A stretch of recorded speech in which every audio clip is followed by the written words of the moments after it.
Yo era bueno en matemáticas, sumando y restando para sacar 3, No, profesor. no como Melissa que se declara impedida.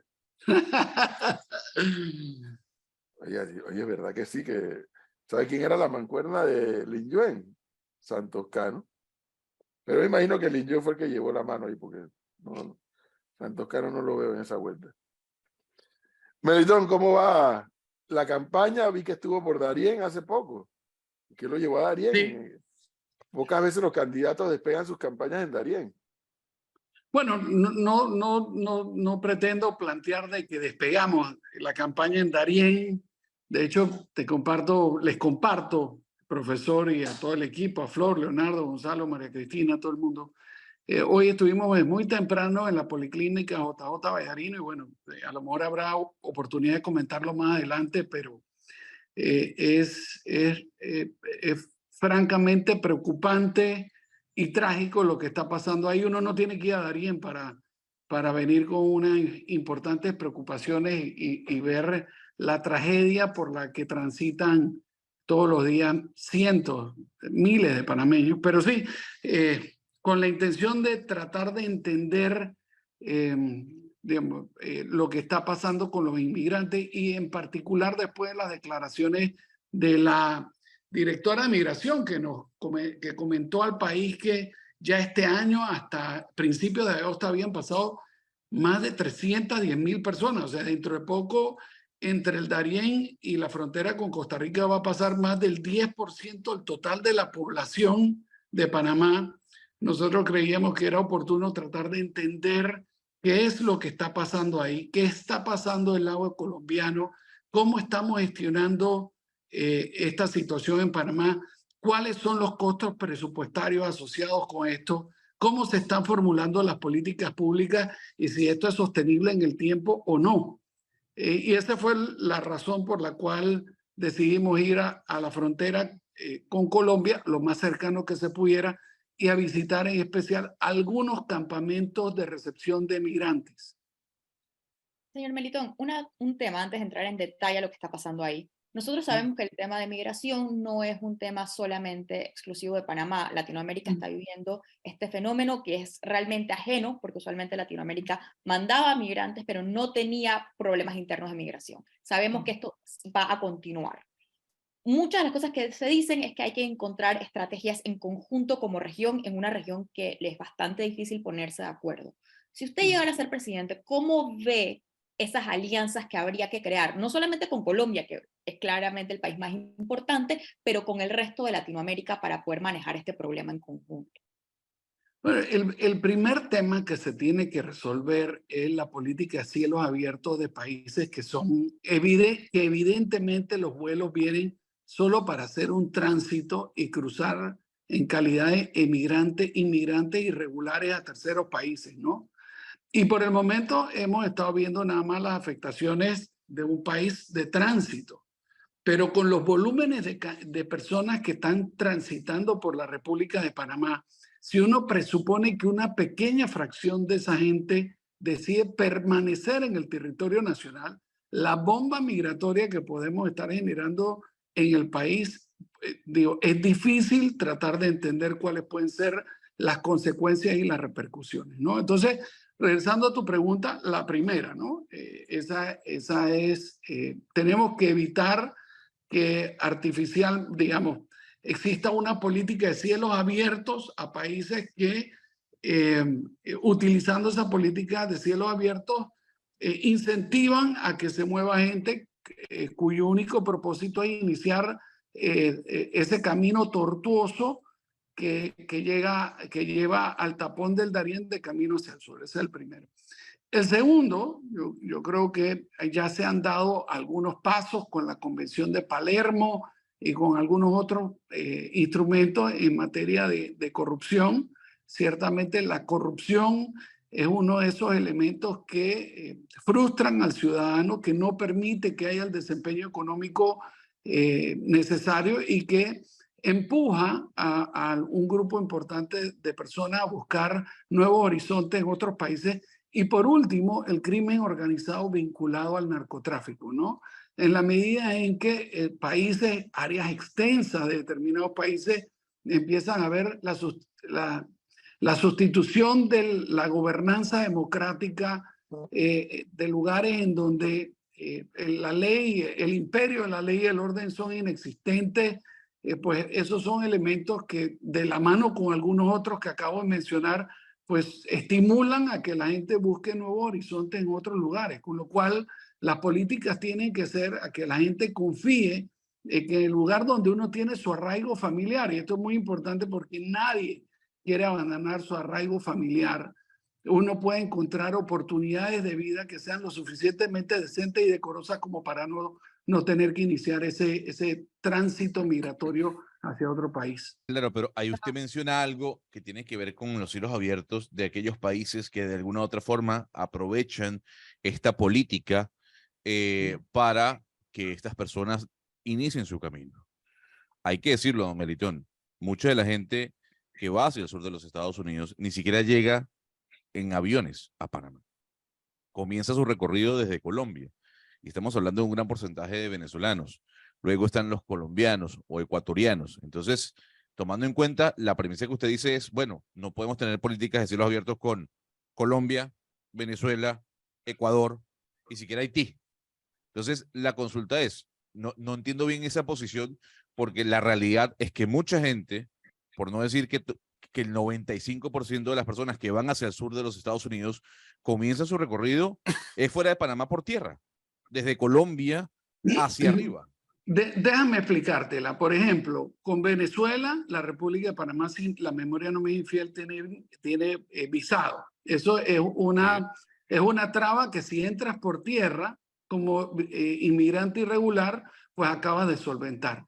Y todos los migrantes extracontinentales, que a lo mejor en muchos de los casos en la República de Panamá no solo tienen visa, sino que tienen visa autorizada que tiene que emitir el Consejo de Seguridad, pues están vetados de que vuelen al aeropuerto de Tocumen, con lo cual intentan acercarse a Ecuador, Brasil, Colombia, y de ahí reducen el espacio territorial que tienen que abarcar caminando. Pero nuevamente, todo desemboca en el tapón del Darién, ¿no? Porque, por supuesto, si pudieran volar hasta México directo, nadie de los que está cruzando el tapón del Darién lo está haciendo porque así lo quiere. Y en materia de costos, una vez que tú estás en el sitio, tú ves que los costos asociados con transitar desde Capurganá hasta que llegas al centro de recepción de migrantes de San Vicente o de Las Blancas del lado de la frontera de Panamá es un monto muy cuantioso de recursos económicos. No podría decirte en este momento si equivalente a un pasaje aéreo, pero significativamente importante en términos económicos. Claro, pero ahí hay un punto que yo, porque no termino de entender el tema de los cielos abiertos, y discúlpeme de verdad porque no lo entiendo como política para evitar que la migración siga creciendo, porque repito, parte o gran parte de la migración. Te lo cuento. Hay algunos países que no tienen visa para Colombia, que sí lo tienen para con Panamá. Entonces, el tránsito se hace por avión hasta Colombia y entonces entran de forma irregular a Panamá. Claro, pero entonces, en ese caso, hablemos con nombre y apellido. Venezuela. Sí. ¿Hay algo que se le rescata al presidente Iván Duque, más allá de la poca favorabilidad con la que salió del gobierno?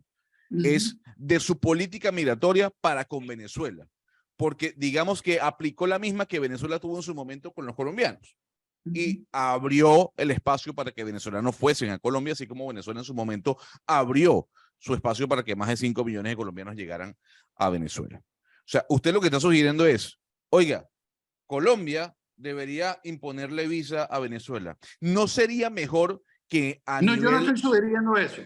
Pero entonces, ¿qué es lo que está sugiriendo con respecto a los países, a los cielos abiertos? Lo que pasa, bueno, vamos a ver, Gonzalo, y vamos a ponerle un poquito de orden a esta conversación, ¿no? Ciertamente para tratar de la mejor manera posible transmitir mis ideas, ¿no? Por supuesto, hay un comercio y una razón de ser legal, ordenada, regular y segura de que haya migración entre Venezuela y Colombia. Al igual que hay razones para que haya migración ordenada, regular y segura entre Venezuela y Panamá. ¿no? Entonces, nadie está planteando que eso no debe continuar sucediendo. Al amparo de eso, hay algunas personas que tienen, o muchas personas, me atrevería a decir yo después de haber estado en el Darién, que tienen como objetivo no hacer una migración regular, sino hacer una migración irregular en donde pasan por Panamá, no para llegar al punto de destino, sino como un punto de tránsito, que a raíz de pasar por Panamá y en función de las características topográficas, geográficas del tapón del Darién, lo que ha hecho es convertir eso, en vez de un paso ordenado, regular y seguro, en una crisis humanitaria que yo me atrevería a decir que es la quintesencia de la violación de los derechos humanos por parte de gobiernos que deciden mirar para otro lado. En este caso me estoy refiriendo a Colombia.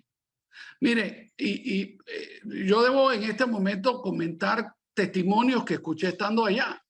O sea, el clan del Golfo son los que controlan cómo se va a dar la migración y son los que cobran el peaje para que usted pueda transitar por la selva colombiana frontera con el Darién. Eso, por supuesto, si usted va a cualquier centro de refugiados, los testimonios son tantos y tan claros que para mí es imposible creer que las autoridades del gobierno colombiano no tienen conocimiento de que esto está sucediendo. Entonces, es el momento de, así como la hermana República de Colombia le ha impuesto una serie de sanciones comerciales a Panamá, en especial a la zona libre de Colón, porque mandamos calzados y textiles. Resulta ser de que Colombia, por la frontera de Colombia, hoy Panamá está recibiendo un tráfico irregular, desordenado, inseguro y me atrevería a decir violatorio de los derechos humanos, en donde a mi juicio las autoridades colombianas no están haciendo nada al respecto y que de alguna manera pareciera indicar por los testimonios que yo escuché que ayudan a financiar las actividades del clan del Golfo, que no es otra cosa que ayudar a que el tráfico de drogas se mueva de manera más expedita de Colombia hacia Panamá. Pero ¿y Entonces, usted cómo usted se plantearía si llega a ser presidente ante Nicolás Maduro? Porque recordemos que parte de la migración que se da en estos momentos es de venezolanos saliendo de su país por la situación económica. Nicolás Maduro va a aducir el tema de las sanciones, etcétera, etcétera. Pero no hemos visto a la región parándose enfrente y diciéndole, es que el problema es usted y su política. Si usted llega a ser presidente, ¿usted cómo se le va a parar a Nicolás Maduro? No, bueno, déjame comentar lo siguiente, ¿no? Yo creo que hay algunas acciones que podemos tomar nosotros como país de forma unilateral sin necesidad de tener, digamos, el consenso de terceros actores, ¿no? Y en ese orden de ideas, yo te diría que después de haber presenciado lo que vi en Darién, a la República de Panamá no le queda ninguna otra que cerrar la frontera. Habrá que cerrarla de manera ordenada. Hay algunas personas que han dicho eso es imposible en función de que las personas caminan por trillos y pues el cierre de determinados trillos lo único que generaría es que se abrieran nuevos trillos. Bueno, habrá que tener un trabajo de inteligencia, habrá que cerrar la frontera. Bueno, la frontera entre Estados Unidos y México tiene una valla, la gente la burla, por supuesto, pero siempre será menos que si hay una política que invita a una migración desordenada, irregular, insegura y violatoria de los derechos humanos. Es decir, que esto lo digo no solo custodiando el interés nacional, sino custodiando el interés de todos los inmigrantes irregulares, que cuando les pregunté que si lo volverían a hacer, todos en coro y al unísono me dijeron que nunca jamás volverían a hacer una cosa de esa naturaleza. Don Melitón, buenos días. ¿Quiere decir que una de las cosas que usted cambiaría de las acciones o la política actual de este gobierno es que usted como presidente sí cerraría la frontera, la selva, el paso fronterizo entre Panamá y Colombia directamente como medida para poder empezar a lidiar con el tema de los migrantes? Sin duda, sin duda. Y lo digo no solo en función del interés de preservar el interés nacional, sino además lo digo en función de ofrecerle a esos inmigrantes irregulares que después de tener que lidiar con todo lo que sucede en la frontera, todos las personas con las que yo conversé me dijeron que nunca más harían una cosa de esa naturaleza. O sea, estamos hablando de violaciones, estamos hablando de asesinatos, estamos hablando de raptos, estamos hablando de chantaje y de extorsión. O sea, todo lo peor de la naturaleza humana, usted lo ve resumido en los albergues en donde recibimos a los inmigrantes irregulares. Y después el costo que esto le ocasiona al erario público. Y esta información la digo a beneficio de inventario porque no aun cuando la recibí de funcionarios públicos que estaban en el sitio, no la he recibido de manera formal. Lo que me indicaron fue que el promedio de cada migrante que se queda en el lugar de albergue son aproximadamente 7 días y que el costo diario de manutención de ese inmigrante para los contribuyentes de la República de Panamá son aproximadamente $83. Y esto es mientras que ellos consiguen $40 para pagar el bus que lo van a trasladar desde el centro de albergue hasta la frontera con Costa Rica. Y el drama sigue empeorando porque ahora ya en Costa Rica hay limitaciones de movimiento y las condiciones cada vez se deterioran más en función de que cada vez son más las personas que pasan. Y uno tendría que pensar cuál es el efecto social en la República de Panamá en función de nuestra coyuntura económica si solo el 10% del total de la gente que pasa de manera anual, de forma irregular, se deciden quedar en Panamá. Y hay evidencia de que ya hay un grupo importante de gente que se está quedando en Panamá. Y en estos días discutíamos aquí en el programa, don Melitón, si la gente que se atreve a cruzar la selva del Darién se da cuenta de lo que está pasando a través de las redes sociales. Y todos vemos las imágenes que ellos mismos graban y envían a través de TikTok, de Instagram, y vemos lo que pasa. ¿Y por qué sigue saliendo más gente aún viendo que eso es así, que la van a pasar muy mal? Y me decían acá un par, creo que Gonzalo o Leonardo, no, pero es que ellos no se enteran de que eso es así, por eso pasan. ¿Qué le dijo la gente ayer que usted pudo conversar, cuando estuvo allá, conversar con ellos? Ellos se enteran de lo que pasa en esa selva y se arriesgan aún así sabiendo lo que va a ocurrir. Creo yo, pero en el territorio ¿sabes? Yo estuve reunido con 25, 30 inmigrantes. No me atrevería a decir que tengo información suficiente como para retratar esa tragedia de cuerpo entero, pero te diría, hay un grupo de gente que incluso reciben asesoría de algunos que ya han pasado por el Darién. Por supuesto, la distinción es importante. No es lo mismo pasar el Darién durante el verano que durante el invierno. Y no sé en qué medida ese tipo de detalles o la omisión de ese tipo de detalles puede tener una consecuencia que hasta te puede costar la vida, ¿no? Y el segundo es que hay una campaña muy importante de mercadeo de coyotes que se basan en la desinformación, que lo que me comentaban es que prácticamente te lo plantean como si fuera una excursión.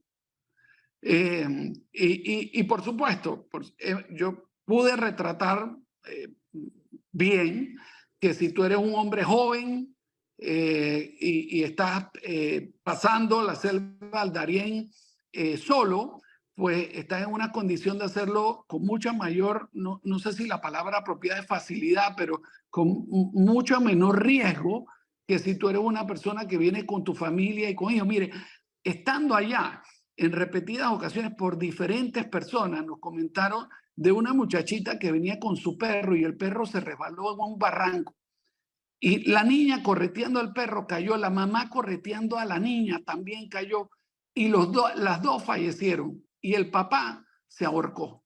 O sea, este es el tipo de tragedias que están viéndose a diario en el Darién. Y no hacer nada, y permitir que esa tragedia siga sucediendo es, a mi juicio, una violación a los derechos humanos por vía de la inacción. Señor Melitón, todos los informes dicen dos cosas, ¿no? Los números es que el tapón del Darién es una de las rutas menos queridas por los inmigrantes, pero a razón de que gran parte de las otras rutas han ido cerrando y se han puesto más difíciles de pasar, están terminando en esta. Pero también los números nos dicen, o los informes nos dicen, sobre todo de la Agencia de Refugiados de la ONU, es que esto no va a disminuir, sino que va a empeorarse, sobre todo porque los 3 países que más tienen, el 55% son venezolanos, después tenemos Ecuador y Haití, y todo esto espera que a medida que las situaciones socioeconómicas de estos países vayan deteriorándose, van a empezar a pasar cada vez más inmigrantes. Pero yo regreso al punto tal vez más importante de este debate, más allá de las alianzas que se puedan o no hacer con Estados Unidos, porque Estados Unidos es donde quieren ir todo el mundo, y ha sido gran parte el cambio de la política de Biden lo que ha hecho que esto se acelere, pero tenemos que regresar al tema de Colombia.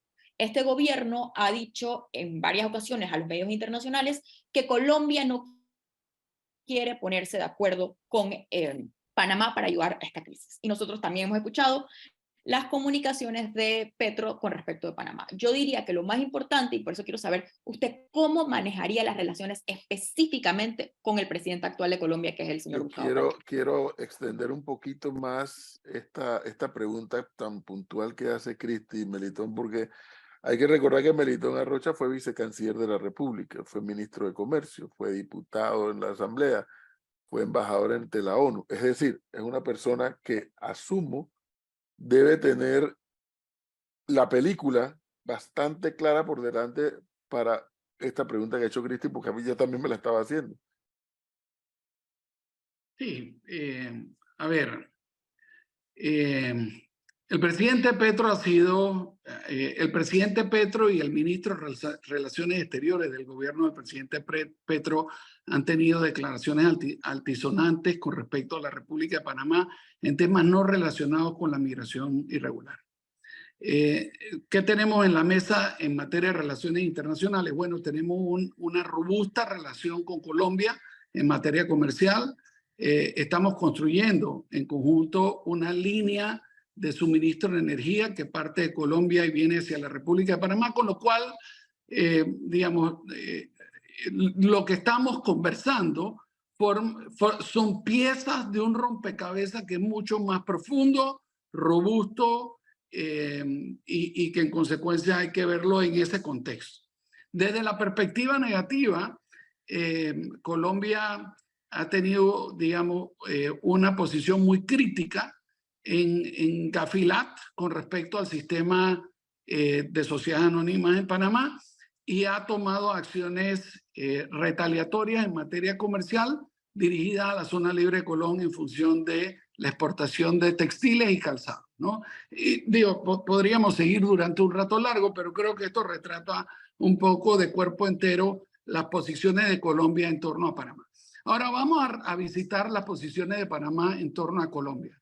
Colombia en los últimos años ha cuadruplicado las plantaciones de coca. En consecuencia, uno solo puede asumir que al menos se ha cuadruplicado la producción de cocaína, y nosotros vemos que eso está teniendo una repercusión interna en materia de seguridad, y yo me atrevería a decir que dentro de muy poco tiempo en materia de gobernabilidad democrática. Y con respecto a eso, este gobierno no ha tenido un norte claro de cómo plantear el tema frente a la República de Colombia. Y más recientemente, porque durante, la pandemia, el tráfico irregular de inmigrantes por Darién no era un tema. Las recientes declaraciones de la directora de migración, que establecieron que ya a principios de agosto llevamos 310,000 inmigrantes irregulares que habían pasado por la selva de Darién, pues pone de manifiesto que nosotros al menos tenemos dos temas que necesitan ser abordados desde la agenda, desde la perspectiva bilateral con la hermana República de Colombia. En ese orden de ideas, pues lo que tenemos que sentarnos a la mesa y decirle, oye, mira, tu política interna o la ausencia de política interna tuya está teniendo unas repercusiones extraterritoriales en mi país, y tenemos que sentarnos a ver cuál va a ser la política en torno a, por ejemplo, la fumigación con glifosato, sí o no, ¿no? ¿Cómo vamos a hacer para que haya más ley y el orden en torno al control de extensas áreas que son limítrofes con la República de Panamá y que en este momento tienen una presencia muy importante del Clan del Golfo. ¿Cómo vamos a hacer para que la política de Colombia no sea una política que facilita que haya una migración irregular y que genera un cuello de botella con las consecuencias presupuestarias que eso tiene en la República de Panamá, sino que hay una política que intenta impedir que esa migración desordenada, irregular e insegura continúe como va? Entonces, estos son todos temas que nosotros tenemos que poner en la agenda bilateral.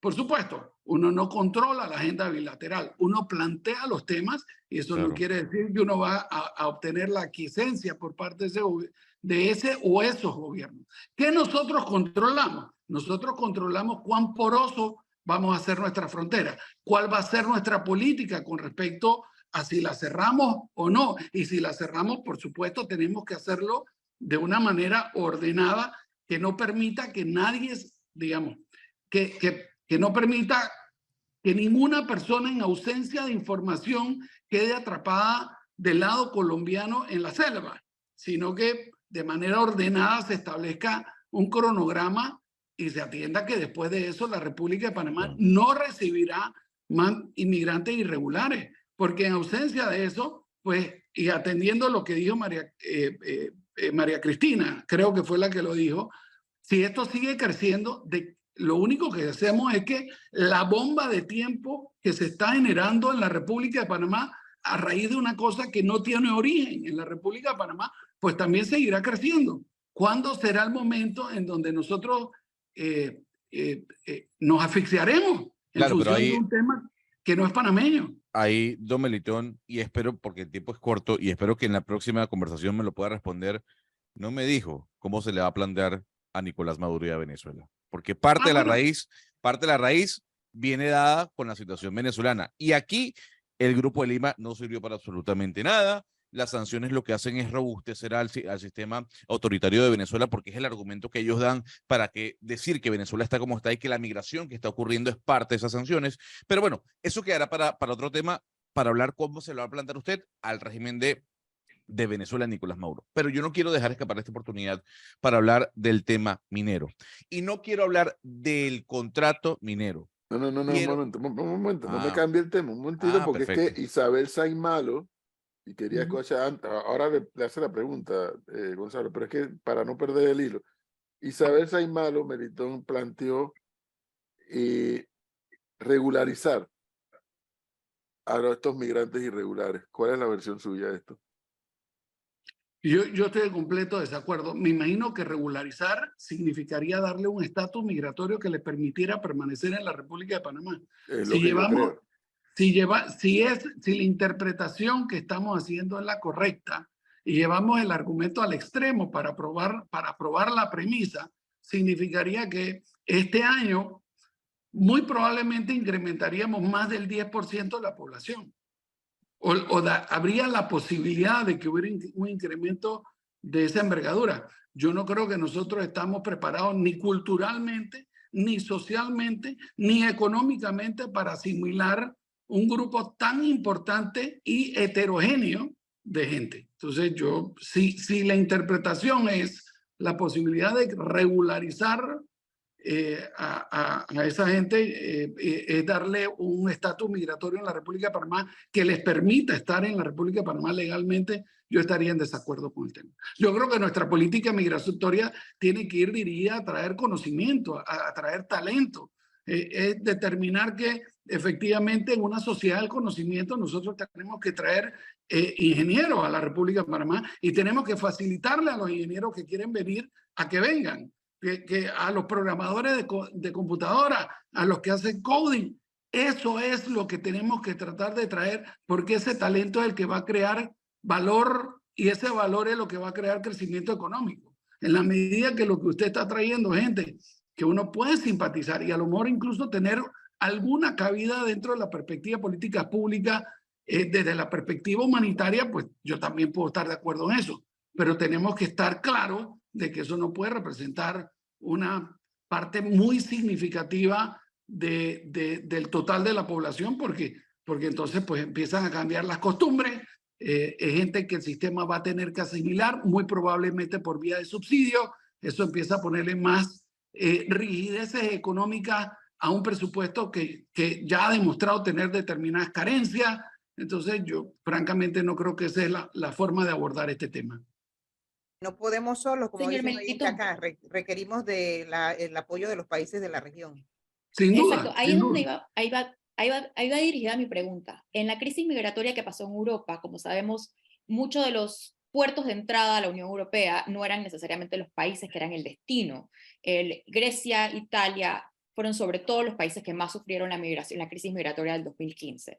Lo que terminó haciendo la Unión Europea, además de repartir el tema de la migración por cuotas, fue subsidiar a estos países que eran los puntos de entrada y para poder procesar, dado el sistema migratorio que es un poco más uniforme que el de Latinoamérica, pero terminaron subsidiando a los países como Italia y Grecia para que pudieran asimilar el flujo de, no solamente de los que se quedaban ahí, porque ese no era el destino final, pero solamente el procesarlos y tenerlos en los campos de refugiados ahí.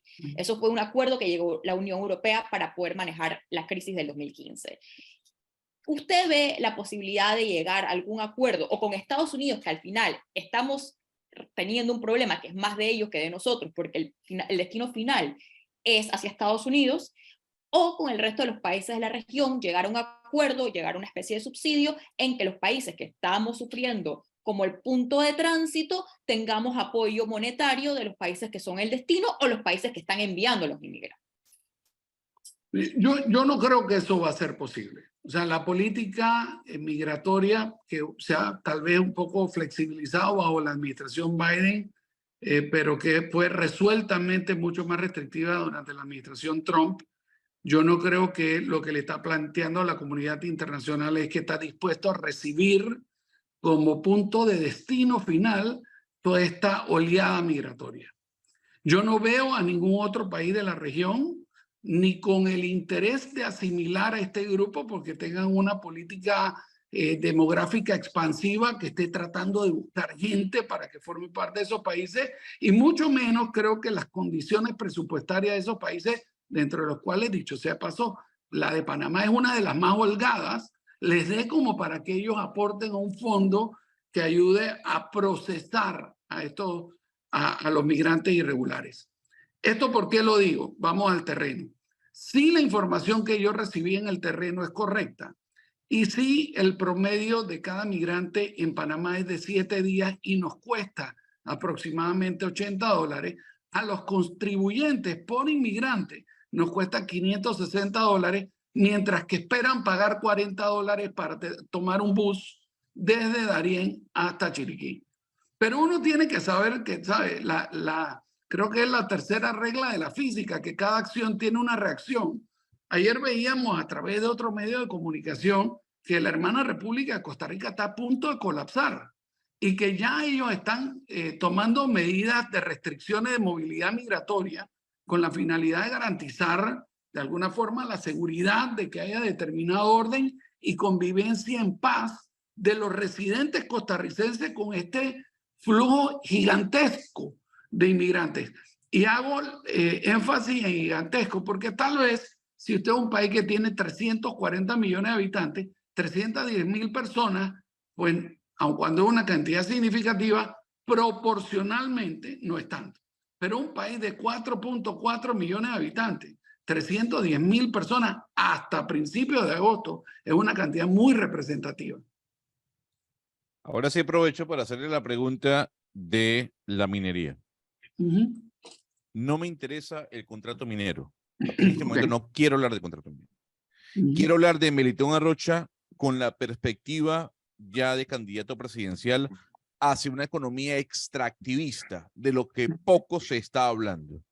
Si Melitón Arrocha llega a la presidencia, apoyaría, impulsaría una economía extractivista en Panamá, en la que la minería sea parte del aporte de los fondos públicos del país. Gonzalo, me vas a matar. Me vas a matar por la respuesta. A ver, Yo creo que primero tenemos que gatear, después tenemos que caminar para finalmente correr. En 1997, el gobierno de la República de Panamá tomó una determinación y fue iniciar una política extractivista de proporciones, digamos, al por mayor. No eran pequeñas extracciones, que es el contrato que se firmó con Minera Panamá y que hoy es objeto de discusión en la Asamblea de Diputados. Lo que tiene que comprobar ese contrato y la empresa es que se puede realizar una extracción cumpliendo los más altos estándares internacionales en materia ambiental. Que en adición a eso, vamos fortaleciendo la institucionalidad para supervisar ese proceso extractivo, y cuando nos sintamos lo suficientemente cómodos, entonces explorar eso. Mientras que yo fui ministro, yo declaré una moratoria minera para nuevas concesiones. No porque necesariamente no encuentre un valor en que más adelante esos recursos puedan formar parte del desarrollo económico del país, sino porque en este momento, a mi juicio, nosotros tenemos las manos llenas con lo que ya hemos aprobado. Y creo que es un proceso en evolución. Aquí debo decir que Cerro Colorado es una de las yacimientos de cobre más grandes del planeta sin explotar. A diferencia de algunos otros países de la región que han tomado la determinación de no tener explotaciones mineras, cuando usted va y hurga ahí, es que la decisión se dio porque no tenían ningún yacimiento importante que explotar, con lo cual no estaban sacrificando nada, no tenían la posibilidad de tener crecimiento económico, con lo cual esa formulación de políticas públicas es la correcta. Yo creo que esto es un proceso en evolución, tenemos que estar muy pendientes de esa evolución. Esa evolución va a requerir que se cree determinada institucionalidad que a mi juicio en este momento Panamá no cuenta con ella, y yo creo que esa sería mi respuesta. Lo veo mirando el fondo, profesor. Lo veo al infinito. Se quedó pensando en la respuesta de don Melitón. No, porque no, a mí no me ha sorprendido la respuesta de Melitón Arrocha, precisamente por lo que dijo, que fue ministro de Comercio. Y obviamente sabe de lo que está hablando. Así que eso no es tema ahora mismo. El tema ahora No, mismo pero hay que traerlo a colación. pero ¿qué te quiero decir? Pues si no es tema, ¿qué podemos hacer? Bueno, no es tema, pero el señor Melitón es candidato presidencial. Y Ya ese sé, tema... pero no es Ahora, tema. un tema que sí es tema, que yo creo que es lo que debe lidiar el próximo presidente apenas que tome el poder, es el tema de la Caja del Seguro Social. Y ya que tenemos al señor Arrocha aquí, yo quisiera preguntarle a él su opinión acerca de este problema, porque es un problema, nos vamos a quedar sin dinero, pero además es un problema más importante, porque no solamente que se va a quedar sin dinero, es que el sistema parece estructuralmente no ser sostenible. Y esto, poder cambiarlo y modificarlo, va a requerir de un consenso o de un presidente con una asamblea que ponga de acuerdo a muchos sectores enfrentados de la sociedad. ¿Usted cómo lo ve y cuál es su estrategia? Porque ese debe ser lo número uno que el presidente aborde apenas que llegue. Bueno, te cuento, estrategias 3. La primera es una modificación a la ley marco de la Caja del Seguro Social, porque entre otras cosas, la Caja del Seguro Social cuenta con muchos funcionarios públicos que están ubicados en donde no deberían estar. O sea, hay un alto componente de carácter administrativo, pero resulta ser que si tú te vas a atender, no hay médicos, no hay enfermeras, no hay y no hay. Entonces, lo que hay que hacer es una redistribución del personal. Para esto, desafortunadamente, hay que cambiar la ley marco de la Caja del Seguro Social. El segundo, el tema de prestaciones médicas. O sea, yo hoy en la madrugada, desde las 3:30 de la mañana, estuve visitando la policlínica JJ Vallarino. Hoy, los primeros días del mes, son los días que se asignan las citas para... Esa es la de Juan Díaz, ¿no? Esa es la de Juan Díaz. La de Juan Díaz. Yo le quiero decir que si uno pudiera encontrar el retrato de la inequidad, uno la encuentra. No tiene que irse a Darién. uno la encuentra en la policlínica JJ Vallarino los primeros días de cada mes. Yo calculo a ojo de buen cubero que ahí no habrían menos de 1000 personas esperando una cita, sabiendo muchos de ellos que no iban a llegar a que le dieran la cita. Esto, por supuesto, precedido de yo haber llamado al 199, que es el número en donde uno consigue la cita vía telefónica, para quedar absolutamente frustrado después de 2 o 3 horas de estar tratando de conversar con un ser humano y que la máquina siempre me cerrara el teléfono. Cuando llegué ahí, hubo golpes, aglutinamientos, caídas. O sea, lo que le pueda decir es un tema que tenemos que cambiar. El sistema de prestaciones médicas y abastecimiento de medicamentos, con especial énfasis en los medicamentos de enfermedades crónicas y terminales, tiene que cambiar. O sea, no puede ser que el negocio sea de desabastecer para vender en venta directa, para que de esa manera le cuesta más a la institución, para que en la medida que le cuesta más a la institución se adquieren menos medicamentos, para que haya un desabastecimiento casi crónico, y entonces pues al final el único que lo paga es el asegurado. Hoy me decían que había gente que estaba yendo hoy para que le dieran una cita para diciembre. Bueno, si usted tiene un problema importante de salud, ¿cómo usted lo hace? Gente que tenía 5 horas de estar haciendo fila, 6 horas de estar haciendo fila, y eran adultos mayores, 60, llega diciembre años, y el doctor no va.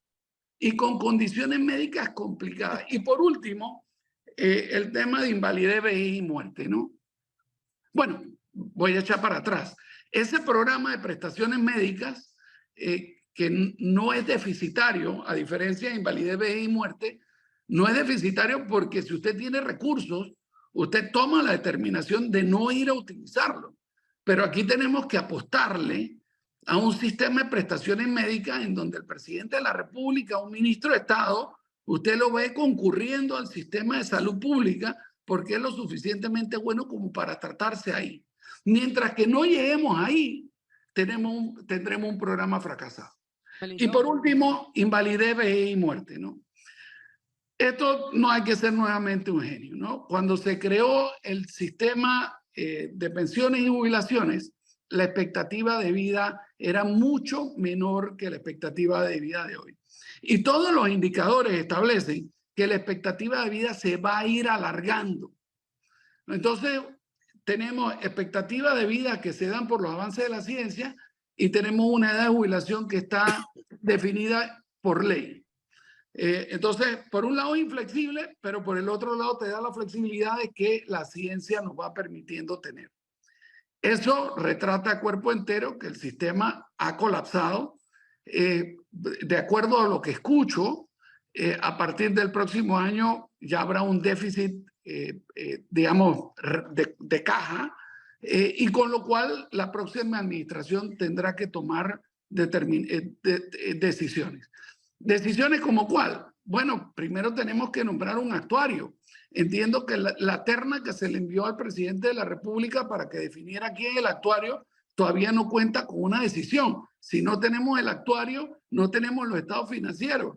No tenemos, digamos, los estados financieros, no, pero no tenemos la visión actuarial de qué tamaño es el problema.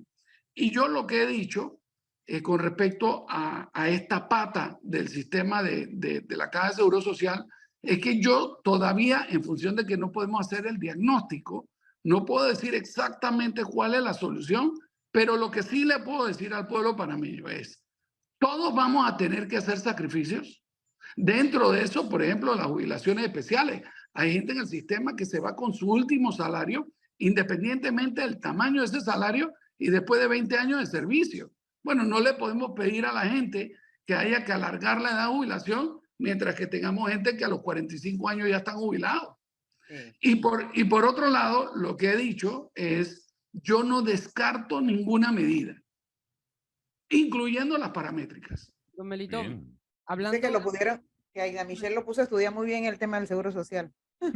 Sin duda, sin duda. Además, ella lo sabe porque ha estado adentro y tiene las frustraciones de una junta directiva que es de papelillo, porque realmente el que manda es el director de la Caja de Seguro Social y digamos, sin ponerle nombre y apellido y cuán idóneo o no pueda ser el director, eso no puede ser.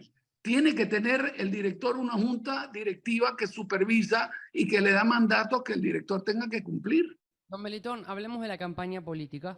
Muchas veces aquí en Panamá en Directo hemos tocado el tema de que la Asamblea Nacional juega un rol importante dentro de las acciones y los proyectos de ley que un ejecutivo quiera llevar adelante. ¿Cuántos diputados tiene dentro de su proyecto poder tener dentro de la Asamblea Nacional Melitón Arrocha como candidato independiente a la presidencia de la República o como futuro presidente? ¿Y cómo piensa llevar adelante su agenda de políticas públicas? Por ejemplo, si no llega a tener una bancada dentro de la Asamblea, ¿cómo va a lidiar con esa lucha de poder? Bueno, voy a responder la primera. En este momento, 0 diputados. 0 diputados. La mejor manera de describir la libre postulación es como si te hubieran montado una bicicleta estática y te hubieran dicho, bueno, ahora tienes que correr 500 kilómetros, ¿no? Y después de hacer muchísimo esfuerzo contra muchísima gente, lograste clasificarte y corriste los 500 kilómetros y estuviste dentro de los 3 primeros, y estás cansado y estás sudado y te vas contento solo para darte cuenta que estás en el mismo lugar en donde comenzaste. Esto sucedió hace 3 semanas atrás, o 4 semanas atrás hoy. Desde hace 4 semanas le hemos empezado a dar la vuelta, entendiendo que ahora, digamos, la métrica ha cambiado. Primero ya no tenemos que buscar firmas, ahora tenemos que buscar votos, y que para encontrar votos tenemos que tener una estructura de campaña. Y yo he dicho que dentro de mi estructura, y es una de las razones por las cuales yo no renuncié al panameñismo, va a ser intentar construir con todos aquellos candidatos panameñistas que no se encuentran representados en la junta directiva y que sin embargo tienen viabilidad política de ser electos. En particular estoy esperando a ver cuál es el desenlace de las conversaciones entre Cambio Democrático, el Partido Panameñista y el Partido País. Y falta ver si el Partido Panameñista va a encabezar la alianza o no. ¿Y cuál será la sensación interna del Partido Panameñista de declinar la cabeza, si fuese el caso, frente a un gobierno, frente a un partido que cuando estuvo en el gobierno votó a buena parte de los panameñistas que hoy le van a pedir que los apoye? Y si por ahí hay un espacio para construir determinada parte de la gobernabilidad democrática. Eso es uno. Segundo, los esfuerzos no los voy a circunscribir únicamente al Partido Panameñista. Creo que hay espacio para construir dentro de candidatos a la libre postulación y de algunos otros partidos que no se sienten representados por su junta directiva. Y por último, yo le digo, la clave es el primer presupuesto. La clave para todo el mundo. No me refiero solo para los candidatos a la libre postulación. Incluso para este presidente, para el presidente Cortizo, hubiese sido muy inteligente haber tenido un primer presupuesto con el cual tú puedas convivir. Les recuerdo a los oyentes que la norma constitucional establece que si el segundo ejercicio presupuestario del gobierno no es aprobado, se renueva automáticamente el ejercicio presupuestario del año anterior. Con lo cual el primer presupuesto tiene que ser un presupuesto con el cual uno pueda convivir los siguientes 4 años del mandato. Y eso significa que la capacidad de la Asamblea Legislativa de chantajear al órgano ejecutivo acaba de disminuir drásticamente. Y para esto, el presupuesto no solo tiene que ser inteligente en cuanto a su monto, tiene que ser inteligente en cuanto a dónde están radicadas las partidas presupuestarias, de manera tal que usted reduce a su mínima expresión la necesidad de ir a la Comisión de Presupuestos para obtener la aquiescencia de ese órgano para el traslado de partidas, ¿no? Entonces, bueno, ahí hay una estrategia. Yo creo que cualquier gobierno va a tener que utilizarla, especialmente porque hay una desconexión brutal de la Asamblea Legislativa con la gobernabilidad. O sea, no es posible que el presupuesto general del Estado contemple más de $200 millones en partidas para 71 diputados. O sea, en la cara le estamos diciendo al pueblo panameño que el pueblo panameño le va a pagar la campaña, todos los activistas de campaña, a todos los diputados para reelegirlos. Y esta cosa transita por el quehacer cotidiano y nadie se arruga, forma parte ya de del acervo político del país. Bueno, todas esas cosas hay que cambiarlas si realmente queremos experimentar un cambio. No, interesante, más allá del tema, este final del tema político electoral y demás, no deja de ser interesante la visión y el planteamiento que Melitón Arrocha nos ha compartido en la mañana de hoy con el tema migratorio. Creo que es un tema que viene creciendo en su importancia, ha estado siempre con nosotros. O sea, yo se lo comentaba en esto, es un periodista colombiano, o sea, la migración de colombianos inicialmente por Darién, eso es histórico en este país. En la época de la dictadura, los laboratorios, los narcotraficantes, también en la época de la dictadura, áreas donde la guerrilla venía a descansar a Darién. O sea, para los panameños el tema de una frontera porosa no es nada nuevo. Lo novedoso aquí es, ahora, son los miles, que ya no son miles, son cientos de miles de personas. Yo aquí sustraigo si son colombianos, venezolanos, ecuatorianos, haitianos, de personas pasando por algo que llamamos frontera, que no es una frontera así, delimitada, pero por un área que no es un, como dice, hay por ahí una expresión circulando, no es una ruta, es una selva. Y entonces hay un drama humano muy fuerte. Bueno, Melitón Arrocha estuvo allá, habló con algunos de ellos y bueno, luego No, de esa y, experiencia y profesor, con no le he y con la comentado, experiencia que tiene, nos ha planteado no, una visión del tema, ¿no? no le he comentado, profesor, que en el centro de recepción de migrantes de Las Blancas, las autoridades no me dejaron entrar. Yo, de hecho, me identifiqué, le dije que pues yo era candidato presidencial, que veníamos a tratar de entender el tema para después poder, ¿sabes?, con conocimiento de causa, formular políticas públicas, y me dijo que yo no podía entrar por razones de seguridad, pero justo al lado mío, a 1 metro mío, por ahí entraba el hijo de cualquiera. O sea, no podía haber un área de menos control en materia de seguridad para acceder al centro migratorio de Las Blancas. Y para mí era irreal que las autoridades, al único que no dejaran entrar ahí, era a mí. Entraba el que vendía leche, el que vendía mafá, el que vendía soda y boli, entraban los migrantes irregulares y salían, y ahí no había ninguna suerte de puesto de control que intentara ponerle orden. Los inmigrantes, lo que me plantearon cuando vieron que había una agitada, una acalorada discusión con el agente del Senafrón, lo que me dijeron fue: a usted no los van a dejar entrar porque las condiciones que tenemos allá adentro son paupérrimas. Ayer le enviamos una carta al ministro de Seguridad, pues informándole de que Dios mediante el lunes estaremos de nuevo en el centro de recepción de migrantes de Las Blancas, porque creo que es importante entender la envergadura de un problema que mal manejado puede cambiar la fibra de los panameños como sociedad, porque usted puede imaginarse si usted le mete una inyección de 10% de población a Panamá que por supuesto, no va a saber qué es una pollera, no va a saber qué es un chicheme. Algunos de ellos no sabrán hablar español, que todos tienen una situación económica de precariedad. Bueno, ¿cuál es el efecto de eso en nosotros como sociedad? ¿Cuándo eso es un tema de seguridad nacional? Esas son las conversaciones que tenemos que tener como país. Bueno, Melitón, muchas gracias, muy amable por darnos este tiempo. Muchísimas gracias a usted, profesor. Gracias al equipo.